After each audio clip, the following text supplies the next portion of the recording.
Right, so thank you for everybody to take your time out and join us here online. And we have some wonderful guests today who'll be joining us in discussing about the government support that's available during this pandemic crisis and how people can apply for it. We'll have a look at what's working well and what's not working so well. And some of the issues that people are actually having at the moment in accessing some of the finance, maybe one or two success stories as well. So my name is Paul Bhangal, and we've got our guests here, and we'll crack straight on with it. They'll be introducing themselves and giving you a brief background about what they do and some of their experiences so far to date. So perhaps we can start straight ahead with Lord Karan Bilimoria. Thank you very much, Paul, and very good to be with all of you this evening. I'm the founder and chairman of Cobra Beer, and I sit in the House of Lords, where I've been for the last 14 years as an independent crossbench peer. I'm also the Chancellor of the University of Birmingham and chair of the Cambridge Judge Business School Advisory Board and vice president of the CBI. So I've been in the thick of it for the last coming up to 2 months since we've had this crisis, and it's a global crisis. That's the first point. It's also a supply and a demand shock, and the domino effect reverberates all the way across the supply chain. And I can say this wearing my Cobra Beer hat, that over 2/3 of our sales are through the restaurants and the curry restaurants, Indian restaurants, Bangladeshi restaurants, Sri Lankan, Nepalese, Pakistani. And we supply over 6,000, including Turkish, Chinese, Lebanese, pubs, bars, casual dining. They're shut. So my sales in those outlets for the last almost 2 months is zero. The other 1/3 of our sales are through supermarkets, which are going extremely well, but with one SKU, just our big size bottle, because our production is limited as well at a time like this. So it's a very tough time. The restaurants are really suffering, some of them doing takeaways, but on the whole, they are shut. And this is a health crisis and an economic crisis together. But I say right up front, we should not set up a fight between health and wealth. There's no question about it that the health comes first, and this virus, the coronavirus, is new. It's every day we are learning something new about it. It's highly contagious, and I can speak from my own experience. I've had it. The 15th of March, I was hit with coronavirus suddenly from nowhere, and most of my family have supposedly had it. I've had antibody tests done to prove that I've had it, and I've got short and long-term antibodies, which means I may have immunity. Even that is not certain that I have immunity and how long I have immunity for. So it is very contagious, and it can be deadly. And sadly, we are seeing around the world people dying all the time, and every death is sad, and our thoughts go out to all the families and loved ones. And so we have to be very careful with this. It is certain groups that are affected more, but it can hit anyone, from the very elderly to very young. So where do we stand? How do we get out of it? I think the first thing is the lockdown around the world is essential. I'm in regular touch with India, 1.3 billion people in lockdown over there with my family there. South Africa, where my wife's family come from, they're in a lockdown as well. So it is all around the world. And one of the reasons we went into the lockdown was hospital capacity, that we did not want to exceed the NHS's ability to cope with this crisis of people going to critical care. I think we've done a great job as a country there. We've got nowhere near that capacity. We've got the Nightingale hospitals that have been built within 9 days, the one in London. And that only worked because of collaboration. And I found what in the lessons that we're learning from this, what does not work is if a central government body tries to direct things on its own, whether it's NHS or whether it's Public Health England. What does work is when there's collaboration. And those Nightingale hospitals, the one in London was set up in 9 days because the NHS worked with the private sector, the Excel Centre worked with universities, the University of East London, worked with the armed forces, including the Gurkhas, and together they put together this hospital in record time, and it's now across. So we have that capacity now. Ventilators, there was a crisis, we have the ventilator capacity. PPE has been a huge problem. We're addressing that. And then the care homes. I mean, we've seen in Europe, sadly, over 50% of the deaths are in care homes. And until just over 2 weeks ago, the care homes were just neglected over here. The deaths weren't even being counted. The people being sent from care homes into hospitals and sent back from hospitals without being tested. Now, the 1 million people in half of them in care homes, half of them having care at home, and 1.5 million people looking after them are now getting the attention they need. Testing. The WHO said way back, test. We've now got around to prioritizing testing, and we've got testing up to capacity of 100,000 a day. Now to get the economy back, that testing is going to be even more crucial, the antigen testing to see if you've got the disease, and the antibody after that. So on the health side, the drug trials, they're going on around the world. We get good news that one drug's about to work, and then you say, oh, it's not going to work, or it's got side effects. So we haven't yet got there with a drug that we can categorically say will prevent death if you're in an acute state with this disease. I hope we get there soon. The plasma trials, taking blood from somebody like me who's had the virus with the antibodies, those trials are going on. I think that has a lot of promise, and maybe one of those drugs, or one or two of the drugs, will show great promise. And finally, of course, the vaccine, which there's some great news from Oxford. In India, the Serum Institute, the biggest vaccine manufacturer in the world, owned by my friend Cyrus Poonawalla and his son Adar, they're already manufacturing the Oxford vaccine, hoping that it's proven in the trials to work and they can hit the ground running there. So that we don't know whether it'll take 6 months, whether it'll take a year, whether it'll take 18 months. So vaccines over there as well.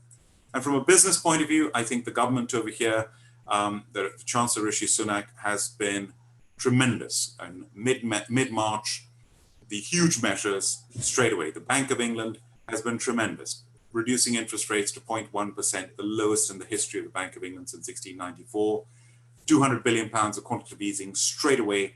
And then these 330 billion pounds worth of government-backed loans, as well as the rates free for retail sector for a year, the delays in taxes, the grants of £25,000 and £10,000, the delay of VAT returns, the delay of self-assessment, 3 months that you cannot be thrown out by your landlords when you're renting. So I think the government measures, and they've been iterating, they've been listening. The furlough scheme, the job retention scheme, already 6 million people on it at a huge cost, up to maybe £10 billion a month. That's been extended until the end of June, and we've been assured there's no cliff edge. So every time there's been a gap, the government's listened and they're addressing it. And I think that has been fantastic. And finally, I mean, there's lots more I could talk to you about, but the loan scheme is a big part of this. The Coronavirus Business Interruption Loan Scheme. At the top end, you've got the 400 biggest companies with investment grade who've already got approaching 20 billion pounds straight away. Issue the paper and get the money. The squeeze middle have been addressed, up to 500 million pounds and 250 million pounds turnover. They can get 25 million pounds and 50 million pounds. But it's the under 45 million, the main CBILS scheme, that has not really been working. And I've been saying right up front from day one, it will work if there's a 100% government guarantee for these loans and not an 80% guarantee. I've been saying this even before Rishi Sunak announced the schemes. And finally, the government listened. We had £4 billion worth of loans out of 330 billion going to 25,000 companies in 5 weeks. And now in almost 6 weeks, we've had the new bounce back loan schemes where you've got 100% loans up to £50,000. And in one day yesterday, we almost have got the amount that has gone out from the CBILS, possibly £4 billion in one day. So when the government listens, it's working. Right. Well, thank you for that very deep insight. And you're right. Just yesterday, when it was launched, what they call the bounce back scheme, it was about 46,000 people all applied on the first day. 100,000, and if theoretically it could be over 4 billion, 5 billion pounds worth of loans, 100% guaranteed by the government in one day, what has taken the CBILS scheme almost 6 weeks to get to. Gosh, that's some very big numbers and in such a short time. Can I just say that what I have been pushing for, and I still think needs to be done, is that CBILS loan needs to be 100% guaranteed up to half a million pounds, up to £500,000, in the same way that the Germans do 500,000 euros, the Swiss do the equivalent, 100% guaranteed. And those loans have really been working. The Swiss one you can get within hours, within 2 days. But the money has been flowing through. And I think we need to get up to that level where it's 100% guaranteed by the government. And then we'll really get the help to the businesses that need the cash now to survive and get through this crisis. Right. Gosh. Thank you very much for that. And what I just wanted to check was if we can get perhaps a bit of insight from Sonia, who is from RBS, and give us a bit of insight from that. Could you please, Sonia? Yeah, I'm more than happy to. First of all, I'll echo Karan's points and comments on government being supportive and delivering what they have so far delivered, and to everyone that health and your well-being come first. When we're over this COVID-19, businesses will be there, but the first and most important priority is we adhere to lockdown and we follow what government is asking us to do, because if we are better, then it helps the economy as well. I am a commercial client manager within RBS and NatWest Bank, and I support businesses that turns over between 5 million to 45 million. I've been working here for about 10 years, and our main job is to provide support to businesses with working capital need that could easily be for covering their funding gap, purchasing of stock or assets, or just to support the business growth. And during this COVID-19, we've had many conversations with the clients, and just like what Karan have said, if the businesses are shut, there's no revenue coming in and there's no cash coming in. And when you have no revenue coming in, when you have no cash coming in, it does create lots of cash flow challenges, because business still need to cover their fixed cost, and one being the wages of the people who work there. And I think government stepping in and providing 80% follow payment was a very proactive and very good move, because in those circumstances and situation, I think so many businesses and people out there would have been very nervous about their income and how they're going to support their household. So having that furlough money, I think, has helped lots of businesses. And I know portal went live about 2 or 3 weeks ago, but prior to that, we as RBS and NatWest Bank have been supporting businesses with allowing them to have overdrawn facility or extra funding to support those wage cover.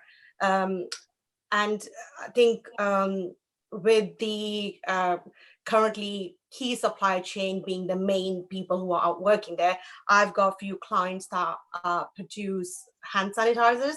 So we've supported them because they're supplying directly to NHS, and that I know when it's all started kicking in, it was very important for them to basically increase the production of hand sanitizers. And it was we as NatWest Bank provided funding to not just purchase the assets to help manufacture more of the hand sanitizer products, but do it more efficiently and support the stock purchase as well.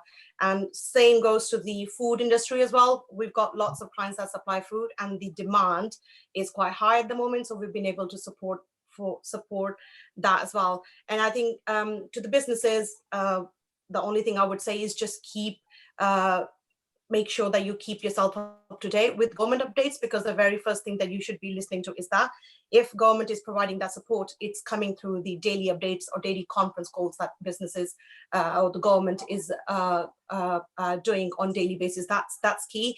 And I think having a cash flow forecast, I know it could be challenging for smaller businesses because they're not in habit of producing cash flow forecast. It's very, very important, because with a good cash flow forecast in place, you are able to see what problems or cash flow your business is going to face. And if you are able to see that, you are proactive and you can work on putting a solution there.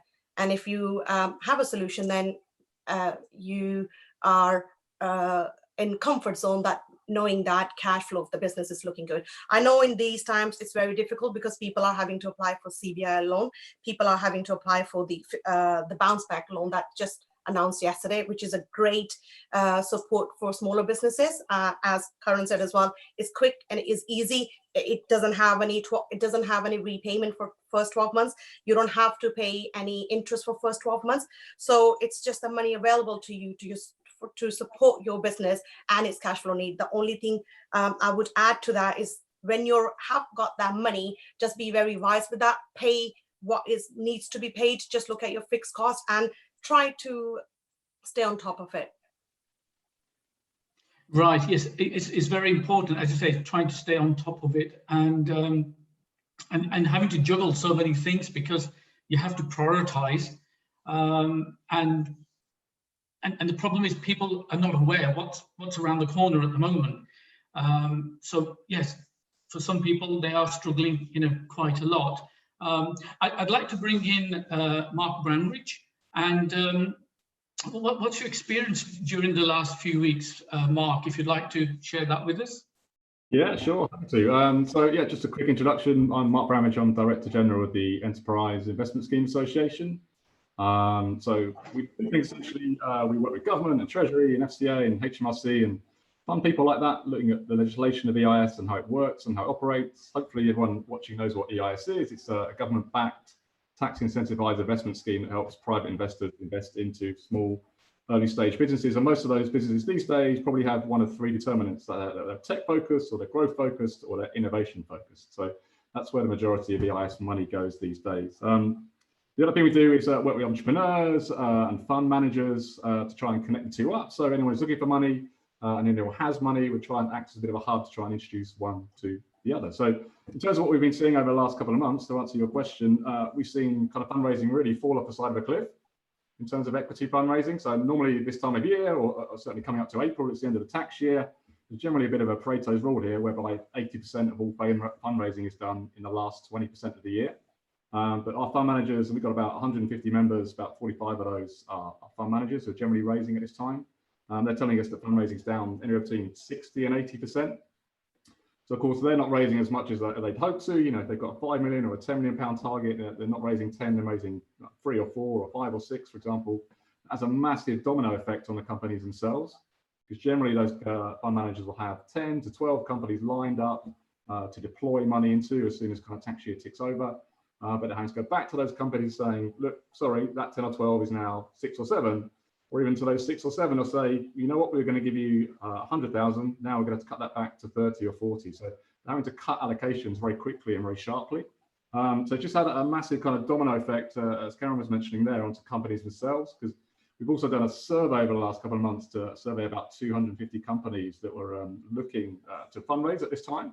And the data that's come back is pretty dire, really. A lot of them saying yes, they're not going to survive the next 3 to 6 months because the fundraising just walked out the door. And had term sheets ready to go. VCs have backed off. They're kind of shoring up their existing portfolios. Don't want to invest into early stage new companies, if you like. So investors are just cutting away. Effectively, they're kind of riding this thing out and putting their money under the carpet and waiting to see what happens in 6 months or so time. Which the companies are going to raise at this moment and needs the cash because cash flow is king, as we all know, in a small business. That's really had a dire effect on some of those companies. So it's interesting to listen to what Karan was saying there. I think the government has done a great job in the kind of the 4 horsemen of the apocalypse that they've introduced in terms of C-bills and future fund and bounce back loans and R&D innovation grants that I know we need some more detail about, but hopefully that'll come through soon. I do think there's one sector where they've kind of missed out on a little bit and it's kind of fallen down the back of the sofa, and that is pretty much where EIS and SEIS invest. So if you're a pre-revenue company or perhaps an early revenue company, stage company, you can't have revenue coming in, so you can't pay back a loan. So that's C-bills out, that's bounce back out. Bounce out, for example. Future fund is only if you've raised 250 in the last 5 years. So again, we think that barrier is quite high or too high. We'd like to see that lowered, and we're lobbying government for that at the moment, and talking around some EIS changes as well. And we'll see what happens, I'd say, with R&D tax loans and grants as well. So it's an interesting environment. I think, I'd say, the government's done a great job, but there are a couple of kind of missing sectors that I think they could pick up on. I see. Yes, yeah. It is a bit of a mixed bag. I work closely with many graduate entrepreneurs. Yeah. Some are setting up their businesses at universities. Some have left, and perhaps they're in an incubator or accelerator somewhere. And most of their fears is always about you know, getting investment. If you're particularly a fast, high growth, if you're into an industry which is a particularly high growth, fast industry, you're probably more likely to get funding than if you're not one of those and you're looking for long-term investment. If it's a much long-term 5 or 10 year sort of type of company. But I do understand that there's been talks about some kind of a tech fund for companies who, where the government should put some money aside, particularly for a tech fund for high growth technology companies. Would you know, is there been any advancement on that so far? I haven't heard anything about a particular tech fund. I think the difficulty when you have a specific sector that you're trying to help, you create winners and losers in a sector. So we generally use kind of a scheme like EIS, for example, or SEIS to let the market decide. So you give money, or investors raise money and put money into companies they think are going to do well. So that, yeah, and generally a lot of them are tech focused, growth focused, innovation focused. And we see a lot of university spin outs, for example. A lot of the companies I was talking about earlier in terms of ones struggling funding, actually, strangely at this time, a lot of them are trying to treat COVID-19 in some way, shape or form. So it might be diagnostics, or it might be PPE, or it might be protective equipment, for example. But even those companies who you think investors would want to invest into at this time, because they're doing such a great job, are struggling to find investment. So it's kind of cuts across everything, all sectors. Tech very much hit quite firmly as well. I see. Well, yes, thank you for that. And I'd like to bring in Ruby. Hello, Ruby, can you hear us okay? Yes, thank you, Paul. I'm delighted to be here. Thank you, everyone. So I can give a bit of an early stage startups view on what's going on. And I am a founder. I'm Ruby Pillai. I'm founder of iWarranty. iWarranty for consumers is a simple and smart way to manage your warranties. We only been around for a year now, and just we built our prototype, and we've been bootstrapping, and we have a number of customers and validated proof of concept. That's where we are. And you must be wondering why warranties and who care about warranties. Our research shows that in the UK alone, we consumers waste over 423 million pounds per year on replacing items rather than making a claim under our warranties. This in turn causing significant environmental impact. Globally, 40 million tons of electronic waste is disposed every year. So the question is, why are we not using our warranties? Because existing warranty management is heavily based on paper-based warranties and receipts. They're hard to manage and often lost. We don't worry, we don't care. So our solution, iWarranty, provides a simple and easy way for consumers to access their product warranties. At the same time, we reduce significant cost and time for manufacturers. So we have a number of manufacturers on board. They are eco-friendly manufacturers, consumer-centric companies. We started last year, we won 2 awards. First is the UK Financial Conduct Authority's Green Fintech Challenge. We are directly supported by FCA. And we also won the Luxembourg government's Lux Innovation sustainability competition. So we've been part of their accelerator program called Fit for Start. We recently finished, sort of beginning of March, our accelerated program, and we were all sort of gearing up to raise our early stage seed funding to form a team and also build our technology architecture which will allow us to scale. Then, of course, COVID-19 happened, and our initial investors who showed interest, they kind of pulled back, and our customers are significantly affected. As Mark said, that the future, the Save the Startup Future Fund has its own limitations. It is catered for startups who already raised £250,000. We are not in the category because we've been sort of being very frugal and sort of a bootstrap to build our prototype and prove the concept and validate the business to demonstrate to investors it is a valid opportunity. So we are in a kind of a difficult moment at the moment because we are not in a position to access any of the funds available, but we are planning to apply for the Innovate UK's grant as well as Save the Startup Future Fund as well. But there are sort of criticism going on about their future funds for startups.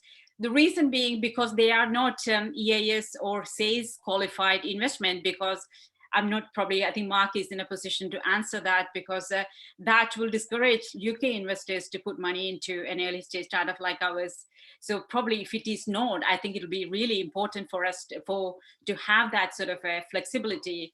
Otherwise, that will actually restrict investors to come on board to support companies who validated the concept and have huge potential in the global marketplace, like iWarranty, which is consumer electronics and world is significantly big actually once the market is back. So we are sort of being very resilient and positive, and sort of, like everyone else, that we're hoping things will improve. Right. Thank you for that, Ruby. And obviously, as a new startup SME, you started just over a year ago, and like many businesses, you probably got a little bit of a shock, because moving forward into 2020, everyone's expecting they've got their cash flow projection sorted out. They're looking for a good year. Then suddenly the brakes go on, and not only the brakes go on, but you have to work from home, and your colleagues and everybody are now stuck, and you can't get hold of the customers. And yet, one thing I do find quite strange is, yes, which I'll bring a bit more into it when we do the panel discussion, is that some businesses are affected far more worse than others. But particularly if I can bring in Sumit, because obviously they're dealing with clients all day long, and with Sumit's experience in the accountancy and finance that they hold, what has been your experience recently, Sumit, please? Well, I'll start with a quick introduction. So I'm Sumit Selli. I'm a partner at the LAS Group. My role mainly consists of me structuring investments for family offices who invest in the UK and preserving their wealth. The LAS Group is a multi-family office. So most of our clients were initially international family offices investing in the UK. But now, in fact, we've got many UK businesses for whom we act as accountants, tax advisors, business consultants, and wealth managers. But what I'll do is in answering your question, Paul, I'll also just give some practical business advice around COVID-19.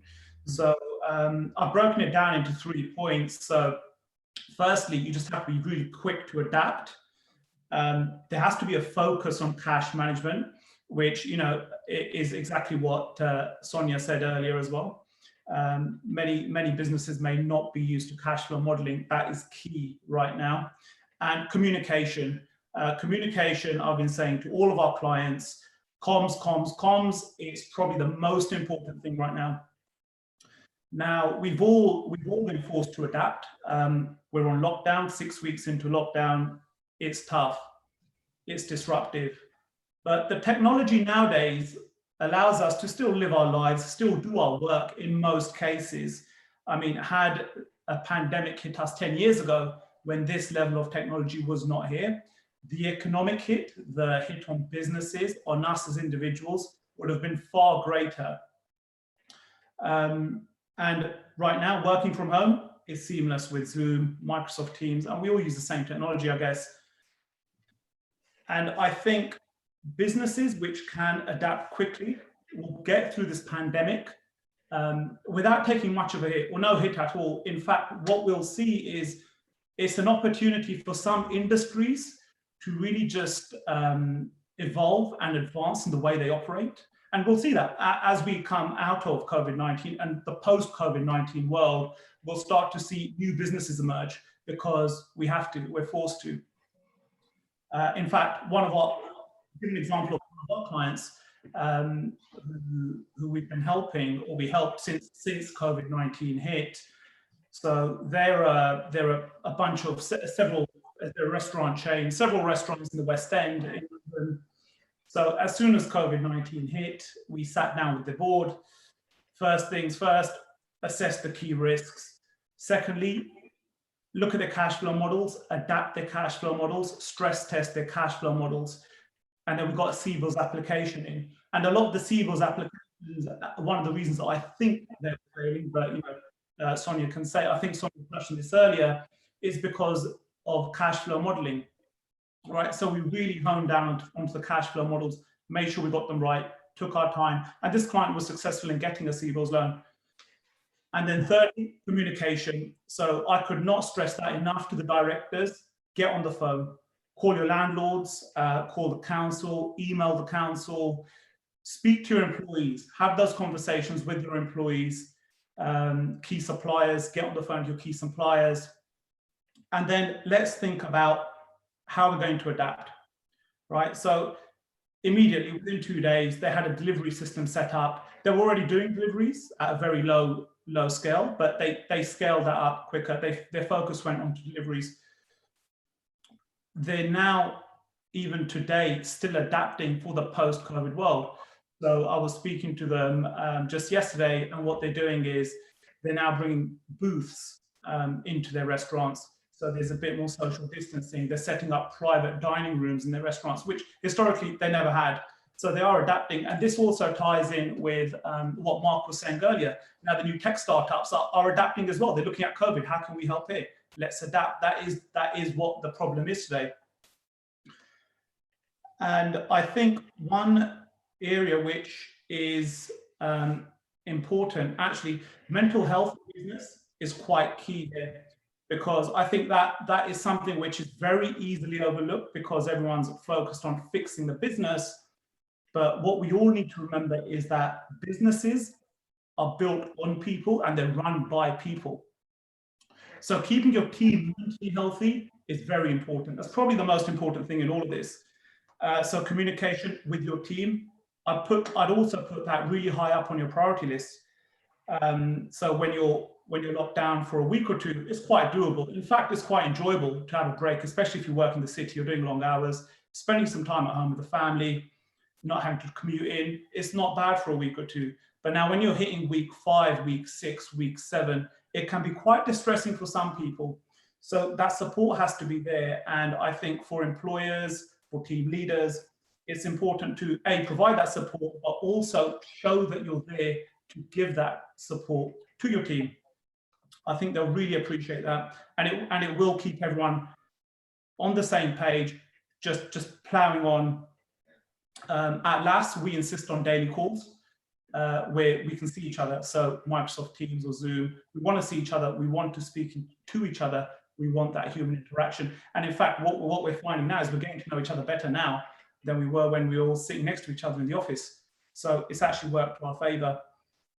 We've also had to adapt, as has the rest of the city. So where we were, me and some of my partners were used to presenting in a boardroom environment or at an event, that's now gone out the window. So we're all set up at home to just run presentations from home and still do the same presentations we'd be doing, but we're getting used to looking at a tablet or a camera rather than looking at people in front of us. So that's more of my experience, what we're going through. And I'll give you one example of a key client.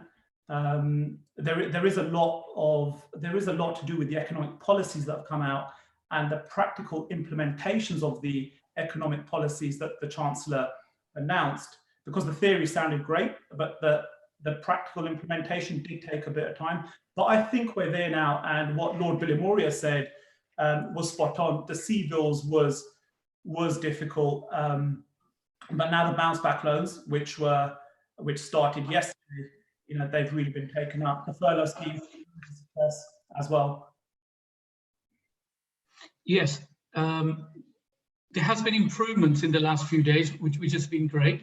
I know we're running a little bit late, so what I may have to do is, if I can read out some questions and put them to various people. I've had some questions come through in the meantime. So one of the questions here is it's actually someone who's applied for finance from one of the banks and hasn't heard now, which was the CBILS for 10 days. And they're asking for the typical kind of information that you would normally supply for a traditional bank loan as opposed to the CBILS.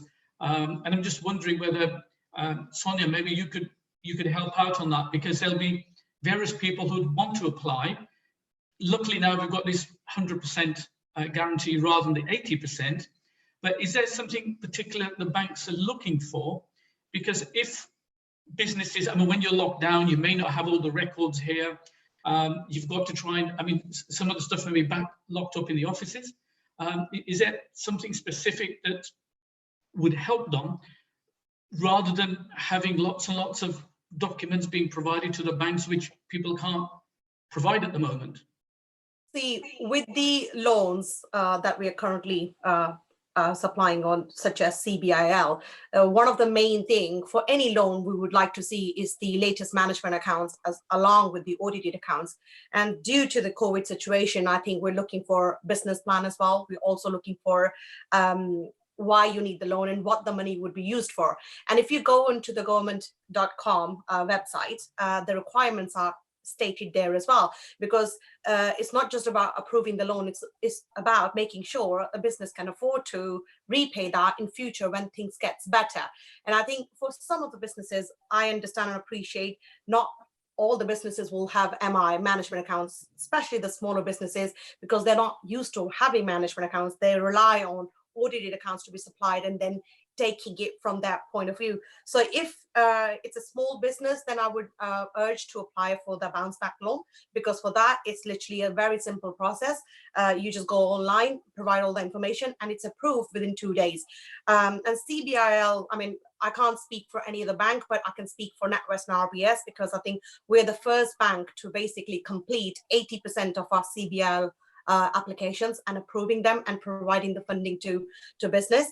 And I think the only thing I would say to everyone is, if you're not hearing back from the bank, then perhaps pick up the phone and have that communication, which is important. Why is it not being approved, or why it's taking so long, or if there's a missing information. So I think it's just having that communication dialogue. But I think if you have the financials, I think most of the time now, everyone has PDF versions of audited accounts. So if you have that, supply that. If you don't have business plan, speak to your relationship managers at the bank, ask them exactly what they need, and perhaps just do a simple email format, because we understand and appreciate that we can't expect everybody to produce documents or information like before, because these are challenging circumstances. So speaking to the relationship manager, speaking to the bank is key, and letting them know what challenges they're having. And then obviously, as a relationship manager, as a bank, they'll look to support and try to understand exactly where the clients are coming from and provide solution accordingly. There seems to be a slight confusion where people have been contacting me saying that, let's say in the case of CBILs, as 80% is guaranteed by the government, yet the banks are saying actually the customer, the business itself, is liable for 100% of the loan. There seems to be a confusion from the public's understanding. What do you mean by 100% and 80%? Yeah. See, Paul, we are the first bank when CBI loan came, we set a precedent and we said that we won't be asking for any personal guarantees.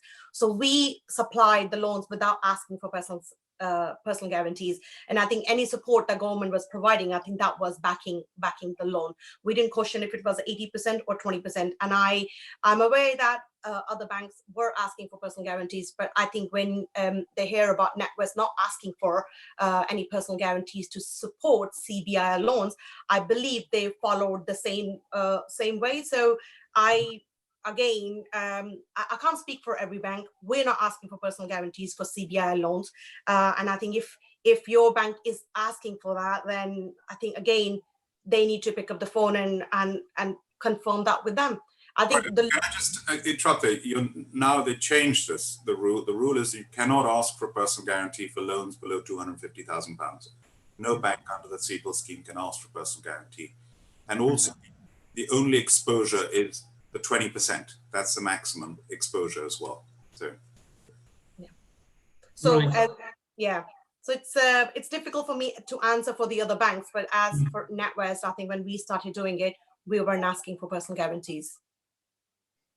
Right. Okay. Thank you for that.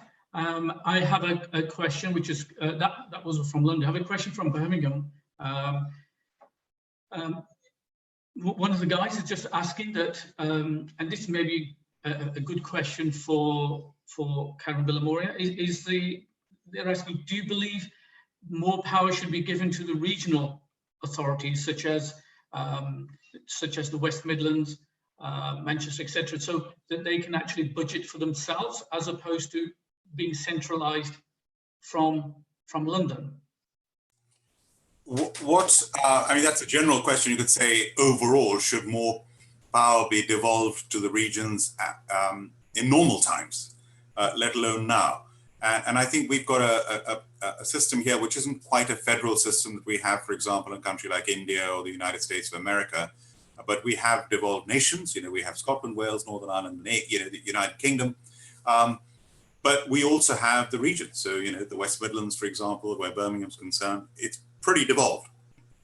The debate is, could you devolve more? Should you give more funding that they can have more responsibility for their own funding? But at a time like this, what I've seen, and this is where Germany, for example, they've had the benefit, for example, with testing.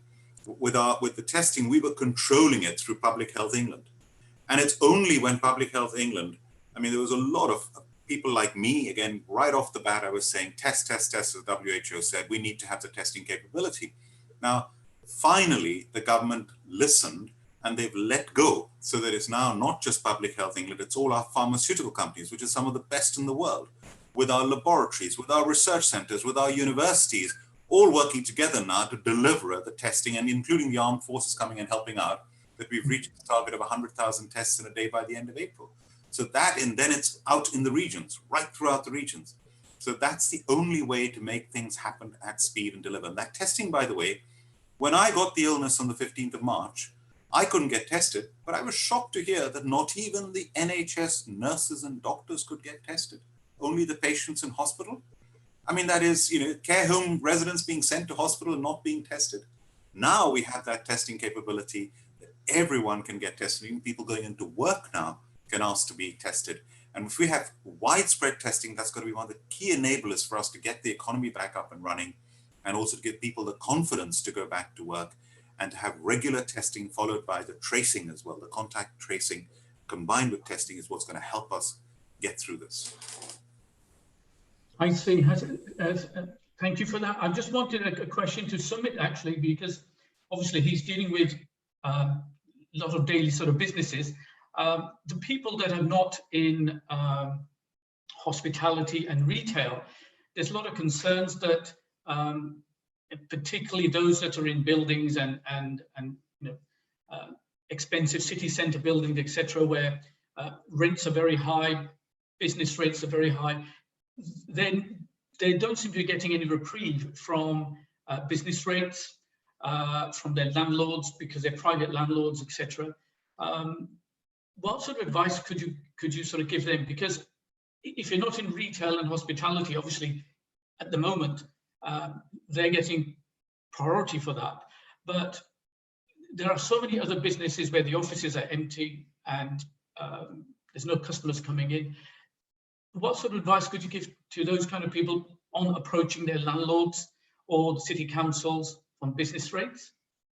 Right, so and that's the widespread issue around London, actually. So a number of our clients who are in the serviced office type of offices, let's say the WeWorks, etc., it was difficult getting it through, because some of these clients, they actually, although they qualified for small business rates relief, it was all handled by the service office provider, and they signed licensing agreements rather than rental agreements.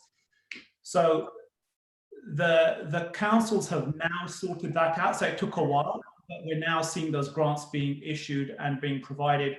So that's the government grants for the £10,000. So they're starting to come through. It's not such a concern. It's just about getting your service provider or your office management company and the council in touch, and just stay on both of them. You just have to stay on them, put time and effort and pressure on both, keep contacting them. You'll get it eventually, because you should. They just ask for paperwork so you can prove it. Now, landlords, that's another issue. So some landlords are very friendly. They're helping. They're here to help. They're riding the wave with the tenants, and some just aren't. We've got clients who are just thinking about liquidating the companies and saying goodbye to their landlords because it makes sense for some of their premises. It doesn't mean they're going out of business, but it means that certain structures will just close off and they'll focus on other parts of the business. So there is that. But my advice is get a lawyer to review the agreement, see if there's a way out of the agreement. If the landlord is not helping, at least you can then, if you have to, just cut your ties with that premises rather than it affecting your whole business. So legal advice is what I would say, what I would suggest. I see. Can I just very quickly yes. on that? It's really important. The restaurants in particular are really suffering over here. The hospitality industry, you get 1 year's rates free. So you don't have to pay rates at all. And then Sumit said you get the grants of 25,000, 10,000 if you're eligible for them. If you're below 50,000, 51,000 rateable value. But the problem is the rents. And although the landlord cannot throw you out for 3 months, they can issue winding up orders, and the money is payable. You can only postpone it. What the restaurant sector is saying, that may be the last in the phased return, because it's not going to be a switch off and a switch on when we go back to work. It'll be phased. And if restaurants and bars have to stay shut for a long time, they still have to pay the rent. So there's a move by the restaurant industry, the hospitality industry, which employs almost 5 million people, to say, please, can we have a 9-month window? Otherwise, how are we going to survive if we're not allowed to open and operate fully? But of course, then the government has to support the landlords as well. Yes, it's a knock-on effect, and the landlords are saying they're not getting help from, they're not getting a holiday payment from the banks or the superior landlord. So it's having a knock-on effect all the way down the line. And although there is this 3 months period, sort of breathing space, but once people start going back to work, the landlords are going to be on the case for the tenants. And in many instances, they'll want backdated payments. Some of them, as Sumit mentioned, are preparing to negotiate and perhaps take a lump sum from this 3 months or 6 months and then divide that over 2 years or 3 years and let them pay then. Some of them being even extra nice and adding on perhaps a 6 months or a year onto their current lease. So if you've got 5 years left, you get 6 years. So this year, give you time to breathe. And it's really essential because it will have a knock-on effect on so many businesses. And these are established businesses. On the other hand, you've got new startups, regular sort of people who are starting. And just want to quickly bring in Mark on that. If he's got any advice on to give to companies that have recently started and what's the best way forward for them in order to survive for the next few months? Yeah, that's a great question. Thanks a lot. So yeah, I think Ruby's is the best example there. So she was saying that she started her business and was trying to bootstrap it and was looking for funding, and she kind of falls in between the cracks in some of the schemes that government have put out there at the moment. So I guess she's kind of a classic example of what the type of company we'd like to see given some support and some funding and hopefully change some of the schemes or introduce something or a variation of the future fund, for example, that might help a company like Ruby's. So I guess for a lot of investors that we're talking to at the moment, we're trying to kind of get them back to the table in terms of risk. As I said earlier, most of them have taken risk off the table, have kind of gone away, but we hope to get them back. So we need to do some work trying to kind of soothe their fears and allay their fears about how to invest in early stage companies, why they might want to do it, why actually now the riskiest time might be a good time to invest in an early stage company, which is risky anyway. So we're trying to get some of those messages out there for the companies themselves. There are still investors who are investing. There's still angel groups out there. Saw some crowdfunding stats the other day saying, again, it's gone down, but it's not gone away in any way, shape or form. So it's just the classic examples of trying to make your business as investable as possible. So get all your records in place, obviously, get your management team in place.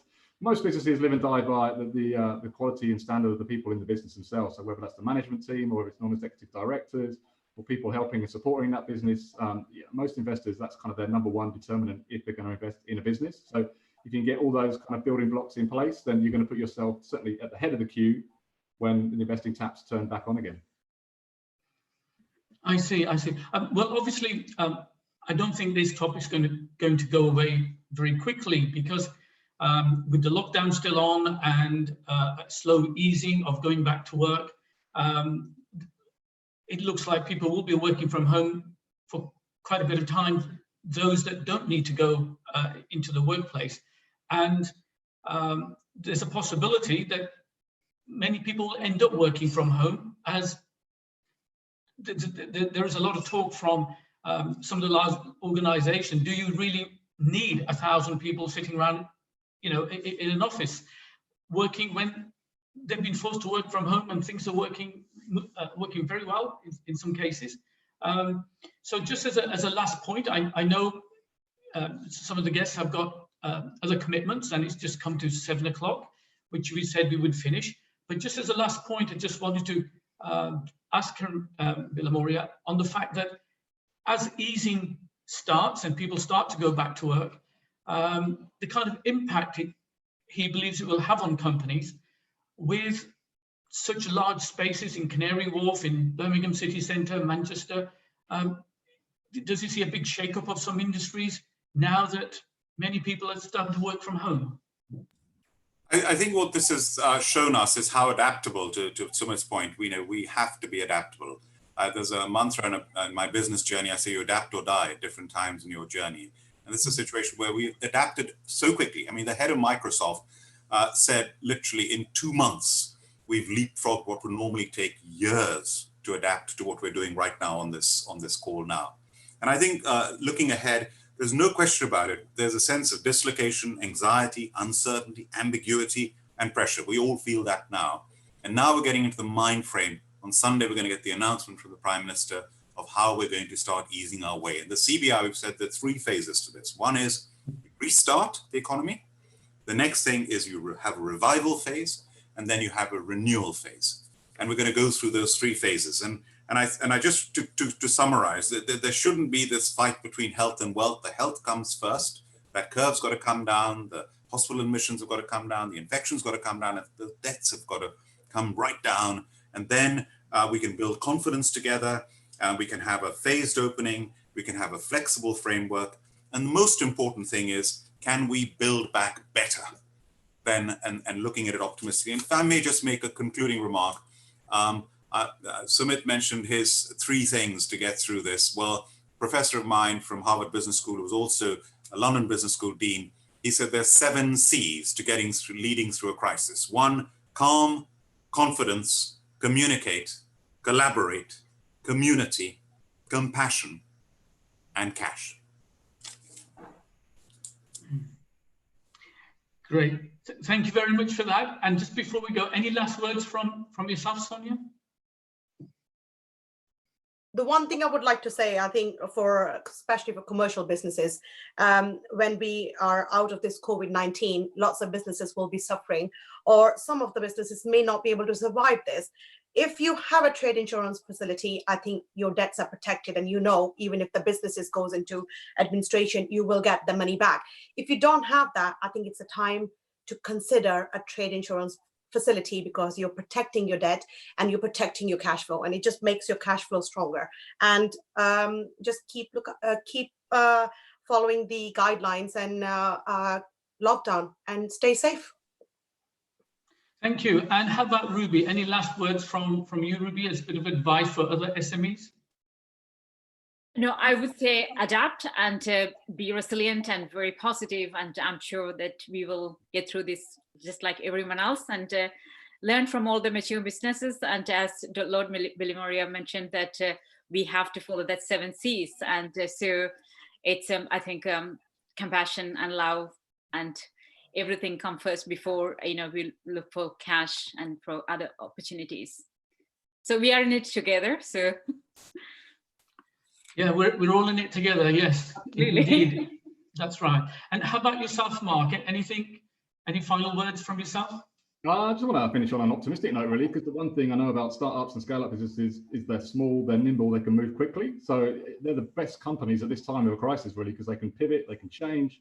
Most big companies are big oil tankers. They find it hard to reverse up and change things. So startup, this is a real opportune time for you. If you can get your business up and running, if you can get the funding, you can get everything into your business, then it's a real big opportunity. So I just take that with both hands if you can. We're here to help, so please do get in touch. If you are a small startup or a scale up looking to help, then please do get in contact with me.